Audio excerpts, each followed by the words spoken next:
We're going to move into the wonderful world of SNMP and all three versions of it for a few minutes here. And the simple network management protocol, it's used to carry network management info from one network device to another, and it's really beyond commonplace. You're going to find it in just about every network out there today. And an S&M deployment has three main parts. You have the manager, which is the device doing the monitoring. You have the agents, which are the devices being monitored and running an SNMP instance. Then you have the management information base, the MIB, and that's the database on the agent that contains important information, or in SNMP speak, variables about that agent. Now, SNMP managers poll agents over UDP 161, and these messages can take the form of gets and sets. And I've seen some confusing explanations of these over the years, so this is about as straightforward as it gets. A get is a request for information. And I've always remembered, like, hey, get me some information. It's a get. Tell me something. Then you have a set, which is where the manager says, I would like you to please set this variable to the value I have indicated here. So, a get is a little ruder than a set, but these are the two main forms of communication between manager and agent. Now, I'm sure you already see the problem here. And if you don't, there's a hint in the arrows, because you'll notice those are one-way communications. Manager talking to agent, manager talking to agent.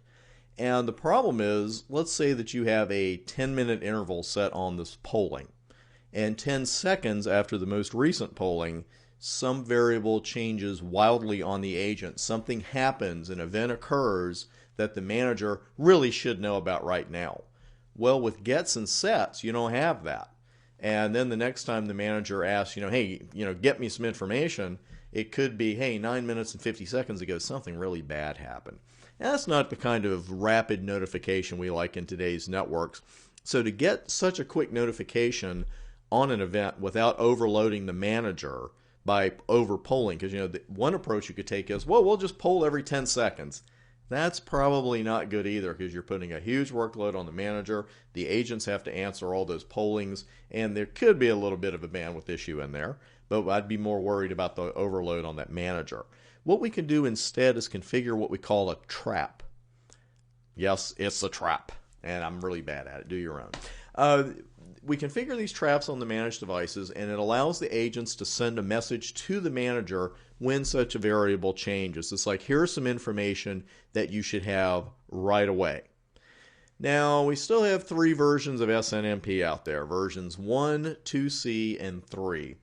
And we know that's fertile ground for exam questions, but also you need to know these differences for your work with production networks, because there are serious security concerns with the earlier versions. Version 3 has both authentication and encryption capabilities. The earlier versions do not. So whenever possible, you should use version 3. The use of other versions should be restricted to allowing read-only access via the use of a community string. I love that. It's a community string. Well, what the heck is a community string? It's a kind of combination of a password and an authority level that are found in the first two versions of SNMP that allow you to set strings as read-only or read-write. And I've got one of these for you on the board. We're not going to walk through this on the live equipment. We are going to do a little bit of version 3 there. But you can see the name is simply SNMP Server Community, or the Commandos. You follow that by the name of the community string that you're creating. Then you've got a couple of options, and the more important ones in my humble opinion, are RO and RW, which is read-only and read-write. You can type an ACL into it, and then you end up with the command SNMP Server Community CCNP RO 15. And this would allow hosts identified by ACL 15 to have read-only access to any SNMP objects that are specified by this community string. This was fine for a long time, but again, the lack of encryption and authentication, we're not real crazy about that. So thankfully, version 3 came along, and we're going to look at some of this on the board and go through iOS help. And you are going to see some of the most long-winded commands you are ever going to see. Long-winded indeed. I guarantee you we're going to see that magic $sign because the commands get so long on this one. So let's go ahead and start first off we're going to create a group, then you create a user, and then you define the location for traps. That's basically the 3 steps we're going to do here. And let's go ahead and dive in with that group command. Let's do that first. No use in creating a user with a group association if the group hasn't been created yet. So SNMP server, you need that little hyphen there. A lot of options here too, but only a few that we really need, and the one we need right now is group. We are doing what is officially known as defining a user security model group. So let's get the heck out of that. And we've got the word group, then you put the name of the group.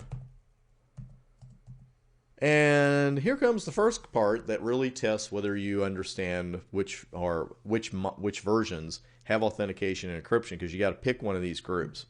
And we're told version 1 uses the V1 security model, version 2C uses the 2C security model, and then finally version 3 uses the user security model version 3. Not a lot of detail given here about what those first 2 security models are. We know what they are, so we're going to avoid them, and we're going to choose V3. And here comes the second test of whether you studied or not, right? We have to know what these levels are. And they look really odd. You know, you've got capital letters in the middle, which always makes things look strange. You've got auth no priv, no auth no priv, and auth priv. Okay. Well, if we break those down, though, what we're talking about is authentication and privacy. And the privacy part comes in with encryption. So with these particular groups, what we have is a group that has authentication but no privacy, meaning it has no encryption. You have another group that has nothing. It has no authentication and no privacy. And then finally, we have a group that has both authentication and privacy. So that will be no surprise to you that that's the one we're going to go with. So we need to put priv there. And what else we got? Wow. We can specify an ACL to be associated with this group.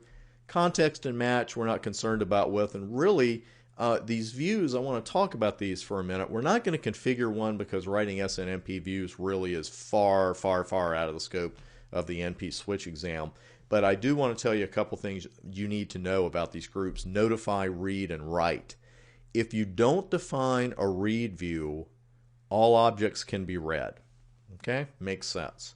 If no write view is defined, no object can be written. And if no notify view is defined, then the members of the group will not be notified of changes, which makes sense too. So watch that read write thing, because again, the read view, if you don't create a read view, everything can be read. If you don't create a write view, nothing can be written. So that's about it for those. Now we're just going to go with that right there, and that creates our group. And you're saying, well, Chris, that wasn't long-winded at all. Stick around. Don't go on any long trips. We got one for you here. Let's see what we've got. SNMP server. And we're going to go with user. And we're going to use SHA for authentication and AES 182-bit. Let's go with 128-bit encryption. We'll see those choices as we go along. And one question that may well have come to your mind when we were talking about the security levels, why would you ever choose a lesser security level? You would always choose auth priv unless for some reason the only reason I can think of is that your hardware wouldn't allow it, or you thought you didn't need it. Now some of these choices here with SHA authentication and AES encryption, it's going to be dependent on your hardware whether you can actually run those or not. But that's what we're going to go with here. So let's see what we've got for user. First off, we'll put me in. And group to which the user belongs. We know that's Bulldogs. And now we've got remote, and then we have the 3 security models again. So we're going to stick with V3. Then we have access, auth, and encrypted, whether we're specifying passwords as MD5 or SHA. So tell you what, let's go with auth here. And the choices are MD5 and SHA, and all things being equal, if your hardware can handle it, it's not even a choice. You're going to go with SHA here. Then we've got the authentication password for user. Notice they misspelled password. So let's see, we'll go with CCNP for that password. Then we've got our access and priv levels, and we're going to go with priv for encryption parameters for this user, because that's where AES and 3DES and DES are hiding. So we'll use AES. And then finally, how many bits do you want with that, Mr.? Well, I'll take 128. And we have to continue because now I've got to enter a privacy password, 1S, for user. And even I at this point am tired of typing, so I will put that in for my privacy password. And then I could still associate an ACL with this group, but I am going to just leave it right there and also get rid of that null space. Watch that at the end. And in case you've never seen this odd prompt before, when you get a $sign here, that just means that your command is too long to be displayed on the line in full.